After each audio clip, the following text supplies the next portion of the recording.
Hello everyone. Hello everyone. Welcome to your channel Sukh Academy Edward. हम chemistry section solve कर रहे थे master cadre 3704 का। उसके पहले 10 क्वेश्चंस हमने कंप्लीट कर लिए हैं। इसके साथ ही मास्टर कैडर 4161 एंड 6060 का केमिस्ट्री सेक्शन कंप्लीट कर लिया था हमने। उसकी वीडियोस अपलोड हो चुकी है, आप चैनल पर विजिट करके देख सकते हो। अब हम करते हैं आज नेक्स्ट 10 क्वेश्चंस। 10 क्वेश्चंस हमने पिछली वीडियो में कवर कर। अब करते हैं हम नेक्स्ट 10 क्वेश्चंस मास्टर कैडर 3704 के। तो पहला क्वेश्चन है इसमें, the atomic size of lithium, beryllium, boron and carbon very in the order of. Okay, तो इसमें एक आसानी क्वेश्चन था। जिसने भी केमिस्ट्री पढ़ी है बेसिक, वो आसानी से इसका आंसर दे सकता है। देखो क्या है, lithium, beryllium, boron and carbon, उनके साइज का एटॉमिक साइज पूछा हुआ है। तो आपको पता है ना, पीरियोडिक टेबल में अगर पीरियड के अलॉन्ग चलते हो आप, तो साइज क्या करता है एटम का, डिक्रीज करता है। अगर अलोंग द ग्रुप मूव करते हैं हम, तो साइज इंक्रीज करता है। ओके, और ये lithium, beryllium, boron and carbon, atomic number क्या होता है इसका, 3, 4, 5 एंड 6। ओके, तो along the periods atomic size क्या करता है, डिक्रीज करता है साइज। ओके, तो इसमें सबसे कम साइज होता है कार्बन का, उससे ज्यादा होता है बोरोन का, then beryllium and then lithium. क्योंकि लॉन्ग द पीरियड क्या करता है, न्यूक्लियर चार्ज इंक्रीज करता है, और क्या जिसकी वजह से शेल्स में क्या होती है, कॉन्ट्रैक्शन मिलती है हमें। तो इसलिए न्यूक्लियर चार्ज इंक्रीज करता है, तो शेल क्या करते हैं, कॉन्ट्रैक्ट करता है, कॉन्ट्रैक्शन होती है शेल्स में। सो दैट्स वाइज कार्बन का साइज सबसे कम होता है, then boron, then beryllium and lithium. So इसमें जो करेक्ट आंसर था इसका वो था ए। नेक्स्ट देखो, जिंक और मेनली कंटेन्स। तो जिंक में जिंक और होती है जो, उसमें ज्यादातर क्या होता है, जिंक सल्फाइड होता है उसमें, और इसके बिना अदर इम्प्योरिटीज भी होती हैं, बट इसमें जो मेन होता है हमारा, वो होता है जिंक सल्फाइड।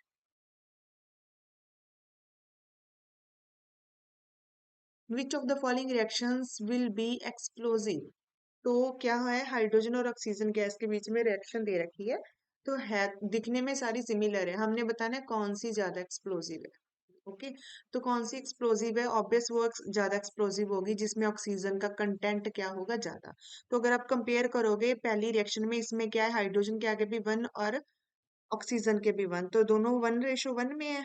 यहाँ पर रेशो ले लेते हैं दोनों की। इस केस में रेशो क्या है, 2:1, इस केस में 1:2, और इस केस में 2:3। और इस केस में देखो, जो है हमारी ऑक्सीजन की जो अमाउंट है, अगर हम इन दोनों के हम रेशो देखते हैं, तो ऑक्सीजन का कंटेंट ज्यादा है अगर आप इस रेशो में देखोगे। ओके, 2H2 प्लस 3O2, तो ऑक्सीजन का कंटेंट ज्यादा है, और due to more content of oxygen which can lead to an explosion. Okay, तो इसकी वजह से क्या हो सकता है, एक्सप्लोजन हो सकता है। तो ये रिएक्शन जो होगी हमारी, क्योंकि ऑक्सीजन का कंटेंट हाइड्रोजन से ज्यादा है, सब बाकी सारी रिएक्शन से ज्यादा है, तो इसमें एक्सप्लोजिव हो सकता है, एक्सप्लोजन हो सकता है। तो ये रिएक्शन सबसे ज्यादा होगी एक्सप्लोजिव। ओके, इन चारों में से, तो इसका डी आंसर करेक्ट आएगा। Which of the following reaction led to the awarding of Nobel prize to Rutherford in 1990। इसमें क्या हुआ था कि ये बताना है कि 1919 में रदरफोर्ड को किस चीज के लिए नोबेल प्राइज मिला था। तो वो हमें उसको मिला था, तो वो मिला था इस रिएक्शन के लिए, जब नाइट्रोजन के साथ अल्फा डिके करते हैं, प्रोटॉन एमिट होते हैं और रिलीज होता है, मिलता है हमें फाइनल प्रोडक्ट डिके के बाद, 7 ऑक्सीजन 8। तो इसका जो करेक्ट आंसर था वो ए है।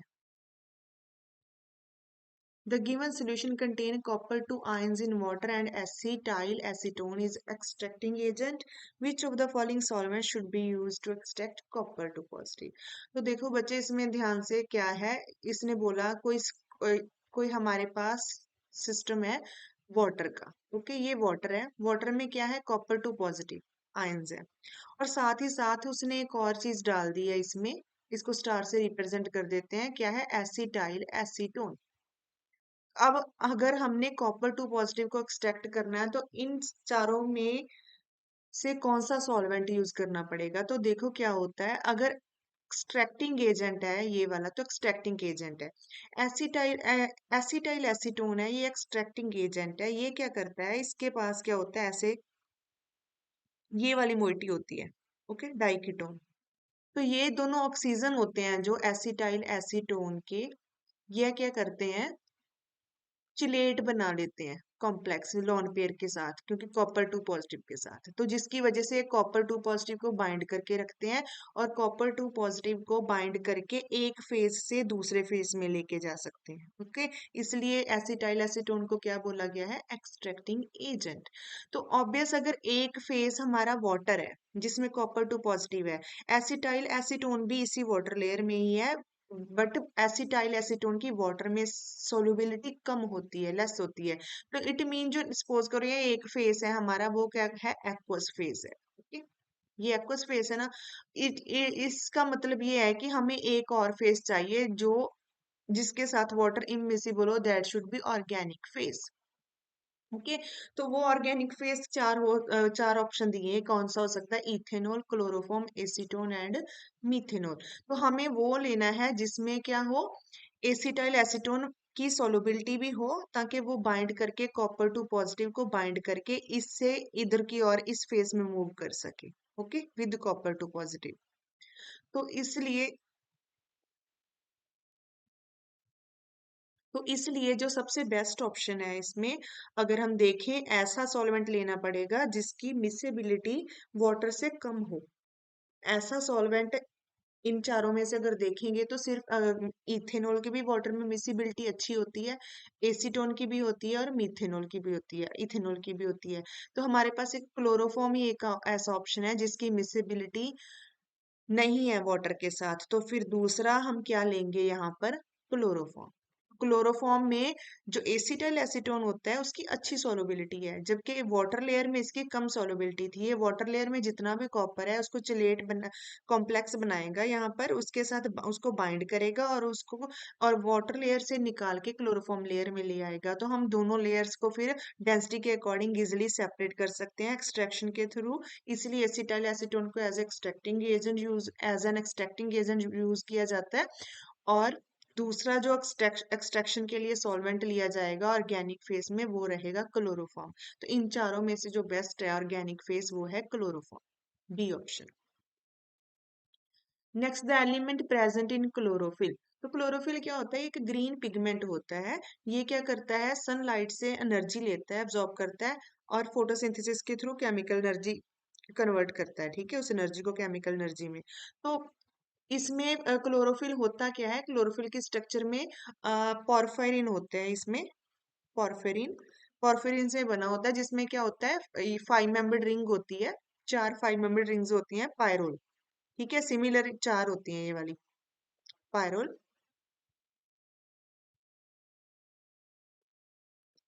ठीक है, पायरोल होता है, 4 पायरोल रिंग्स होती हैं, और बीच में जो वेकेंट स्पेस होती है वहां पर होता है मैग्नीशियम, ओके। तो मैग्नीशियम के साथ बाइंडिंग हो रखी होती है, तो ये सारी जो मोइटी होती है इसको क्या बोलते हैं, पॉर्फायरिन। तो ये क्लोरोफिल होता है, ओके। तो क्लोरोफिल के अंदर जो एक मेटल होता है वो क्या होता है, मैग्नीशियम। ये नहीं होते हैं बोरोन, कैल्शियम और बेरियम, ये इनकरेक्ट है, करेक्ट ऑप्शन इसका मैग्नीशियम है। Next, suppose in A given compound the anion this is tetrahedral in its 35 Cl NQR nuclear quadrupole resonance spectrum, the expected NQR signals। NQ क्या, Q R spectrum क्या होता है, nuclear quadrupole spectrum. उसका अगर 35 Cl signals देखने हैं, तो देखो बच्चे, ये पहले ही हमें पता है कि CuCl4 2 नेगेटिव, अगर इसकी स्ट्रक्चर देखोगे वो होती है टेट्राहेड्रल, क्लियर। तो अगर उसका एनक्यूआर सिग्नल देखना है, तो एनक्यूआर के लिए ये हमारा जो कॉपर है, ये वाला कॉम्प्लेक्स, ये क्या होना चाहिए, हमारे पास क्वाड्रुपल न्यूक्लियाई होना चाहिए, जो इलेक्ट्रिक अप्लाइड इलेक्ट्रिक फील्ड के साथ इंटरेक्ट करता है। और इसके क्वाड्रुपल न्यूक्लियाई ये तभी होगा अगर इसमें क्या होगी, unsymmetrical electronic distribution, unsymmetrical electronic charge और डिस्ट्रीब्यूशन, ओके। तो अगर हम टेट्राहेड्रल देखें तो टेट्राहेड्रल की स्प्लिटिंग कैसे होती है इसमें? नीचे क्या होता है? ई ऑर्बिटल, ऊपर क्या होता है? T to orbital. क्लियर? ये ई ऑर्बिटल, ये टी टू। तो अब देखो CuCl4 टू नेगेटिव, तो अगर इसमें आप कॉपर की ऑक्सीडेशन स्टेट निकालोगे वो होती है 4+2। तो उसके कोरस्पॉन्डिंग अगर आप इसकी इलेक्ट्रॉनिक कॉन्फ़िगरेशन देखोगे वो होगी D9। तो इसमें आप 9 इलेक्ट्रॉन होते हैं, कॉपर टू पॉजिटिव में फिल करके देखो। और ये हाई स्पिन कम्प्लेक्स होता है टेट्राहेड्रल, तो देखो इसमें 3 4 5 6 7 और 8 और 9। ओके। तो 9 इलेक्ट्रॉन आपने फिल कर दिए। इट मीन जो ई ऑर्बिटल है नीचे वाला उसमें तो 4 के, वो तो दोनों ही ऑर्बिटल फिल हो गए। ओके ई तो। अब हम बात करते हैं T2 की। इसमें तो सिमेट्रिकल ही डिस्ट्रीब्यूशन है इलेक्ट्रॉन्स की। अब हम T2 की बात करते हैं। T2 ऑर्बिटल देखो ट्रिपली डीजेनरेट है। क्लियर? अब उसमें कितने इलेक्ट्रॉन गए हैं? 4 तो इधर चले गए, 5 उधर गए। 5 इलेक्ट्रॉन जा रहे हैं T2 में। तो अगर हमने फिल करे थे तो क्या हुआ था? 3 ऐसे, 2 इसमें। क्लियर? अब एक क्या है इसमें? DXY, एक DYZ, एक DZX। अब ये दोनों इलेक्ट्रॉन, अब देखो जहाँ तो तीनों डीजनरेट है ऑर्बिटल्स, जहाँ तो तीनों ही हाफ फिल्ड होते हैं या तीनों ही फुली फिल्ड होते हैं। हमारे पास क्या है? 2 फुली फिल्ड है ऑर्बिटल्स और एक हाफ फिल्ड है। क्लियर? एक में अनपेड इलेक्ट्रॉन है। और अगर आप देखोगे इसको और एक वे में फिल किया जा सकता है। कैसे? तीनों में अनपेड, उसके बाद जो 2 इलेक्ट्रॉन फिल करने हैं आप पीछे वाले YZ एंड ZX में भी डाल सकते हो। और एक पॉसिबिलिटी है आप एक इलेक्ट्रॉन इसमें डाल सकते हो, एक इसमें डाल सकते हो। क्लियर? तो अब क्या है यहाँ पर हमारे पास 3 ऐसी पॉसिबिलिटीज बन गई। और अगर तीनों पॉसिबिलिटी में देखते हो फिर इलेक्ट्रॉनिक चार्ज जो रहता अनसिमेट्रिकली है। इस अनसिमेट्रिकल डिस्ट्रीब्यूशन की वजह से 3 तरह से आप फिलिंग करके देखोगे तो तीनों तरह से ही अनसिमेट्रिकल डिस्ट्रीब्यूशन रही इलेक्ट्रॉन्स की। इस अनसिमेट्रिकल चार्ज डिस्ट्रीब्यूशन की वजह से क्या होता है? ये वाला जो न्यूक्लियाई है हमारा, ये कॉपर ये एक्ट करता है एज क्वाड्रपोल न्यूक्लियाई। तो ये इलेक्ट्रिक फील्ड के साथ इंटरेक्ट करेगा और एनक्यूआर स्पेक्ट्रम में हमें सिग्नल मिलेंगे। तो अगर 3 तरह की डिस्ट्रीब्यूशन हैं तो टोटल ये 3 एनक्यूआर सिग्नल्स देगा। ओके। तो इसलिए एक्सपेक्टेड एनक्यूआर सिग्नल्स होंगे 3 इसमें। करेक्ट आंसर था सी। नेक्स्ट देखो in the IR spectrum of water bonded to metal. तो एक्सपेक्टेड आईआर बैंड्स बताने हैं। तो आईआर स्पेक्ट्रम देखना है, वाटर का ही देखना है, बट वाटर क्या है? मेटल के साथ बॉन्डेड है। तो अगर ऐसा केस है तो इसमें 2 तरह की पॉसिबिलिटी है। या तो एक तो मेटल ऑक्सीजन स्ट्रेचिंग दिखेगी हमें और एक OH स्ट्रेचिंग दिखेगी हमें, ब्रॉड बैंड इसका। इसलिए हमें 2 ही सिग्नल मिलेंगे टोटल।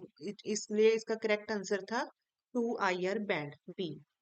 नेक्स्ट देखो based on which of the following compound the word crystal was used in the name of crystal field theory. अगर आप पढ़ोगे क्रिस्टल फील्ड थ्योरी तो ऐसा तो कोई क्रिस्टल नहीं है जिसके, ऐसा तो कोई भी कंपाउंड नहीं था जिसकी वजह से क्रिस्टल वर्ड मतलब इंट्रोड्यूस करा गया था क्रिस्टल फील्ड थ्योरी में। बट हमें इन 4 कंपाउंड्स में से देखना है कि ऐसा कौन सा है जिसकी हम स्ट्रक्चर देख सकते हैं जो क्रिस्टल फील्ड थ्योरी की जो गाइडलाइंस है उसको फॉलो करता है। तो अगर आप जो क्रिस्टल फील्ड थ्योरी होती है ना उसमें क्या होता है? मेटल एंड लिगेंड्स हैं उनके बीच में जो बॉन्डिंग होती है वो होती है इलेक्ट्रोस्टैटिक। इलेक्ट्रोस्टैटिक बॉन्डिंग होती है।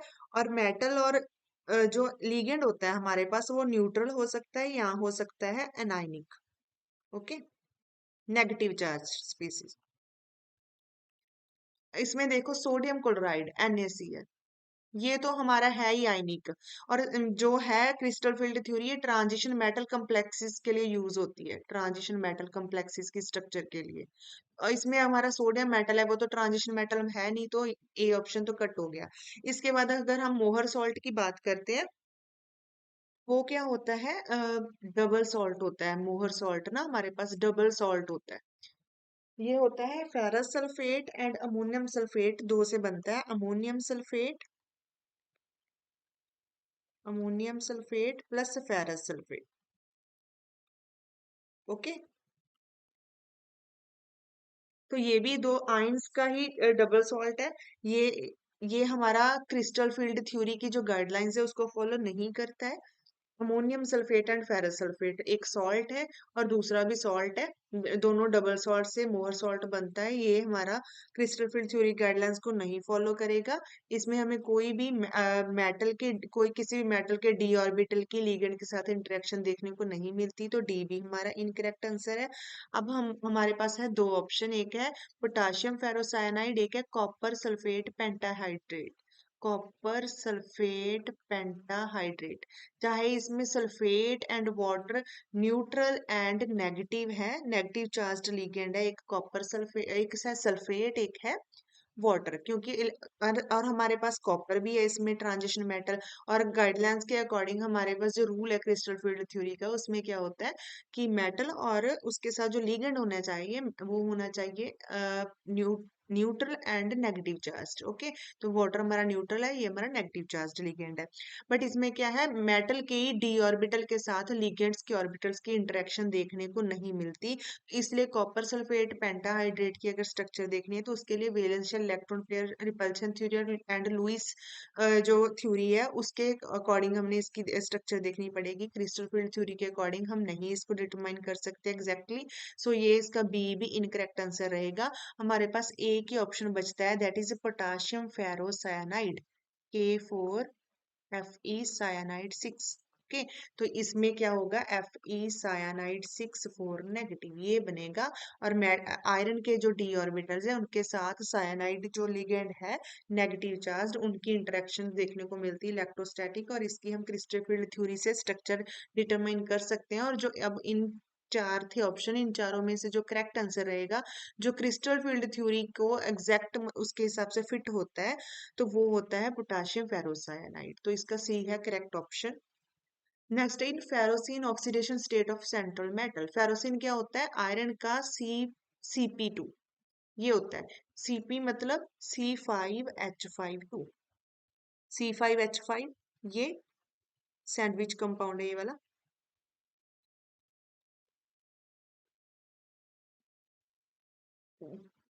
ओके, तो इसमें क्या होता है, Cp एक जो रिंग होती है इसके ऊपर -1 चार्ज होता है, इसके ऊपर भी एक -1 चार्ज होता है। तो आपने फेरोसिन में सेंट्रल मेटल जो आयरन है उसका देखना है, तो वो क्या बना, इसका एक्सलेट कर लो, टोटल कितना आ गया, x-1 इज इक्वल टू 0, तो क्या रहेगा 2+। तो फेरोसिन में जो ऑक्सीडेशन स्टेट होती है सेंट्रल मेटल की वो होती है 2+। ओके, तो ओके बच्चे हमने कंप्लीट कर लिए। नेक्स्ट 10 क्वेश्चंस, टोटल 20 क्वेश्चंस हो गए हैं हमारे मास्टर कैडर 3704 के। इसके जो नेक्स्ट 10 क्वेश्चंस है उसकी वीडियो मैं शाम को अपलोड कर दूंगी, हम शाम को वो वाले सॉल्व कर लेंगे। तो इस तरह हम इसको कवर कर लेंगे। अगर आपको अब कुछ भी समझ आया है, कोई फीडबैक देनी, कोई भी डाउट है, तो आप कमेंट सेक्शन में लिख देना।